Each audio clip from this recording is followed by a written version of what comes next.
ராவண சீதையை தூக்கிட்டு வந்து கைப்படாம பத்திரமா வச்சிருந்தானா அவனை நம்ம அரக்கேன்னு சொல்றோமா?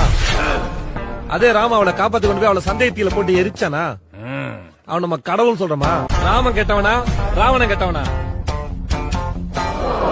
ராவணன் நல்லவனா ராமன் தானே கெட்டவன். டேய் ராமர் எப்பற கெட்டவரா முடியும்? ராமர் நல்லவரா? கடவுளே ராவணன் தான்டா அரக்கன். சொல்லுங்க சார், ராவணன் நல்லவனா இல்ல கெட்டவனா சார்? கெட்டவன். இந்த மாதிரி நீங்க ராமர் பார்வையில இருந்து கதையை பாக்குறீங்க சார். ராவணன் பார்வையில இருந்து பாருங்க சார். ராவணன் தப்பா தெரிய மாட்டான். சீதைய தூக்குனதுனால இந்த கதை ஆரம்பிக்கல சார். ராவணன் தங்கச்சி சூர்பனகை மேல லக்ஷ்மணன் கை வச்சதுனால ஆரம்பிச்ச கதை சார். ராவணனுக்கு ஒரு சாபம் இருந்தது தெரியுமா சார்? அனுமதி இல்லாம ஒரு பொண்ணை தொட்டா அவன் தலை வெடிச்சு செத்துருவான்.